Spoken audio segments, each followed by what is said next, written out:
Somos el bufete IJS comprometidos con ayudarte a entender el mundo legal de manera sencilla. Hoy queremos compartir un tema importante, el curso teórico de manejo. Capítulo 2, Legislación de Tránsito, parte 2.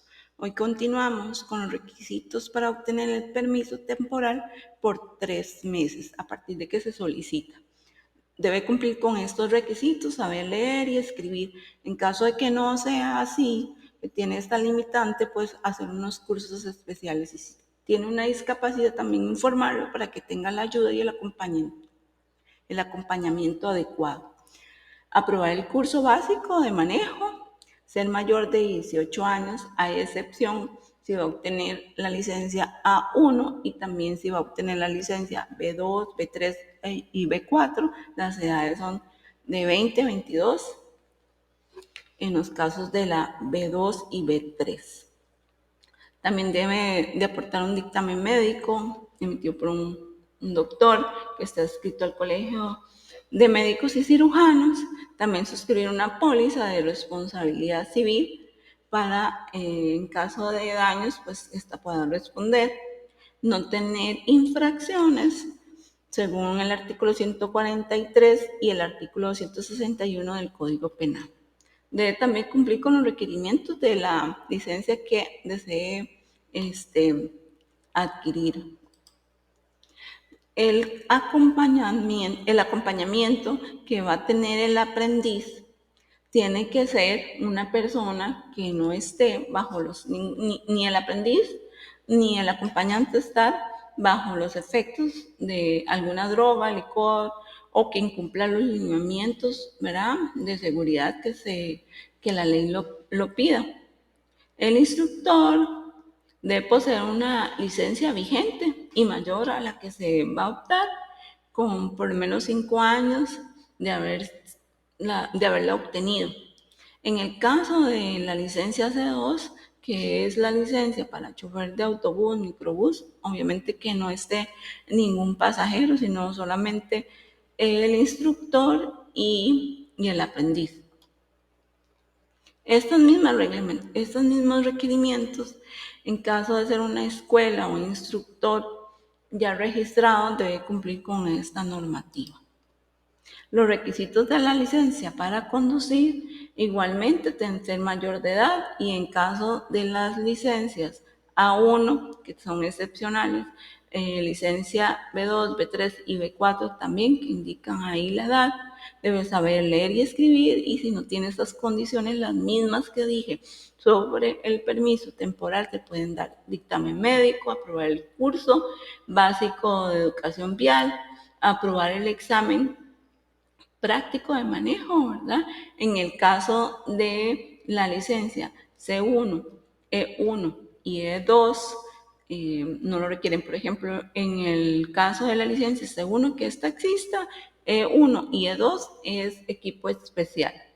Igual no va a haber cometido ningún delito de acuerdo al artículo 261 del Código Penal durante los 12 meses anteriores.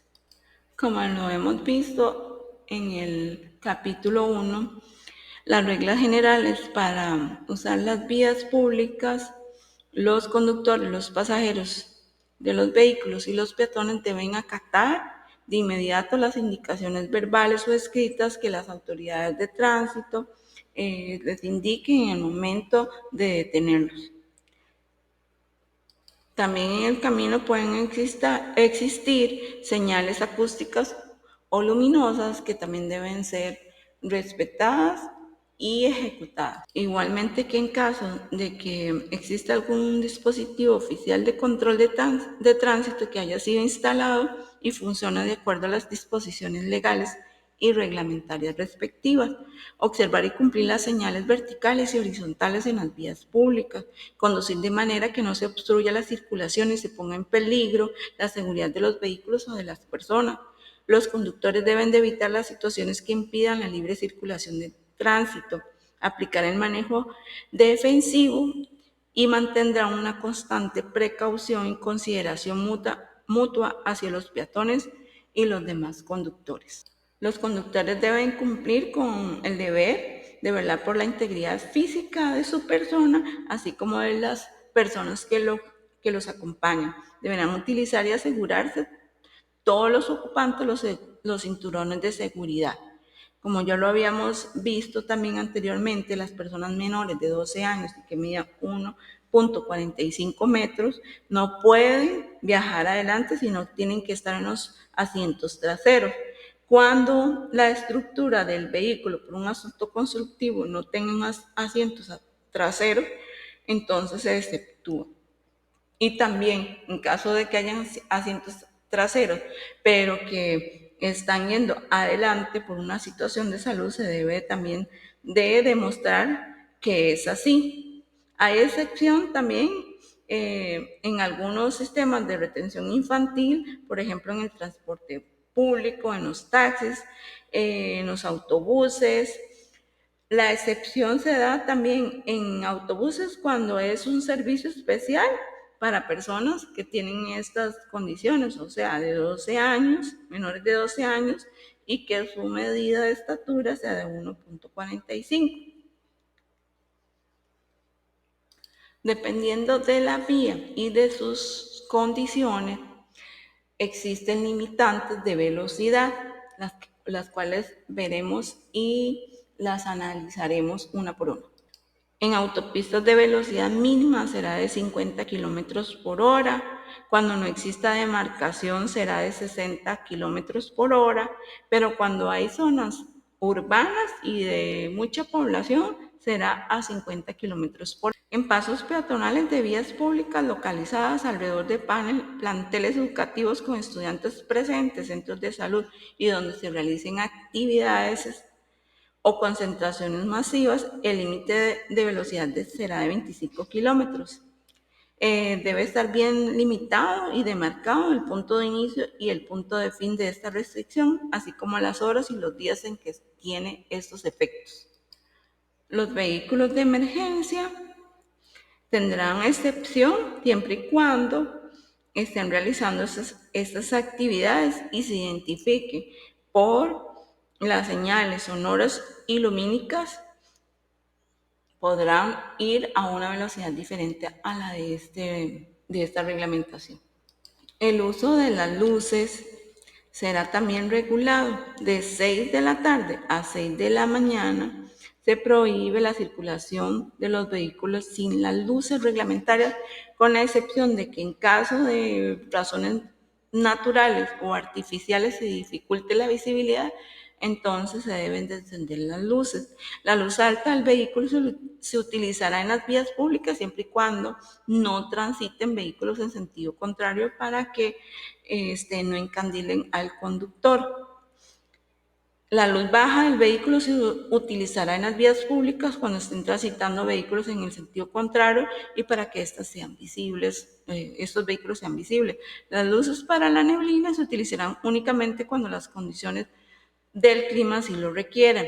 No podrán utilizarse luces cuya potencia y proyección de luz estén en contra de lo que diga el reglamento. Los vehículos bicimoto, motocicleta, UTV tendrán que tener las luces encendidas las 24 horas del día. En esta imagen podemos ver los ejemplos de todo lo que indicamos anteriormente. Cuando existan intersecciones de vía y no se indique cuál es la prioridad de paso, esas son las reglas que se van a utilizar para la intersección de vías. En el primer caso, cuando haya un semáforo, pues se entiende, ¿verdad?, quién se detiene y quién tiene la vía. Si no hay una línea de parada, se tiene que entender que es aquella que se acerque, pero que no quite la visibilidad del que viene conduciendo en una vía contraria o en una vía que requiera de esa visibilidad. En caso de que haya que girar a la derecha y si el tránsito en la vía con luz verde lo permite, el conductor podrá girar como si se tratara de un cruce regulado con señal fija de alto.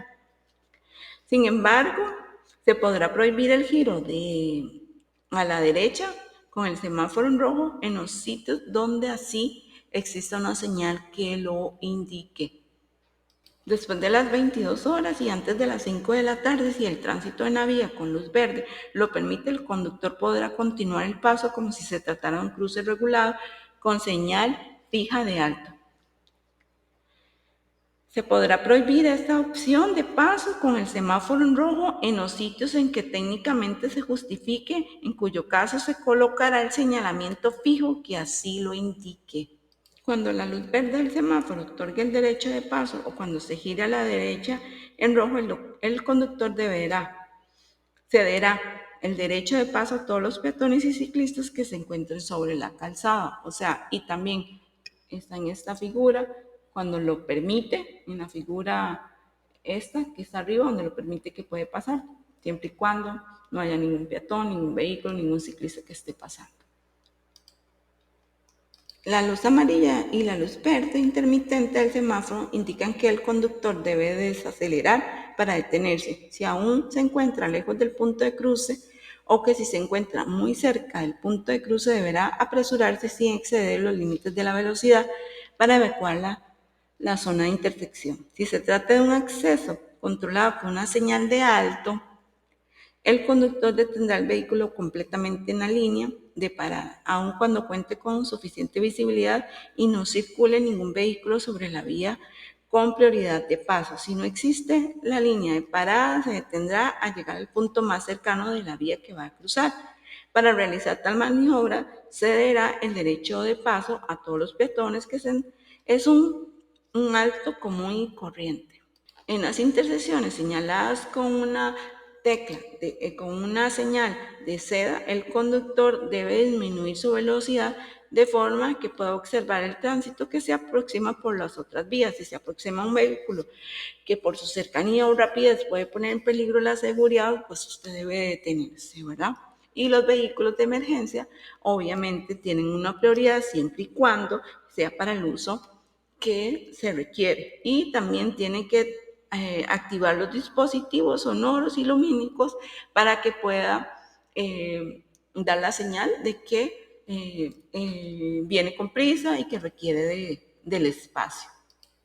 La ley también establece espacios para que los vehículos puedan estacionar con su freno de emergencia, y cuando son vehículos de carga de más de 2 toneladas deben calzarse con las cuñas reglamentarias. En las zonas urbanas, las llantas del vehículo deben quedar a una distancia no mayor de 30 centímetros del borde de la acera.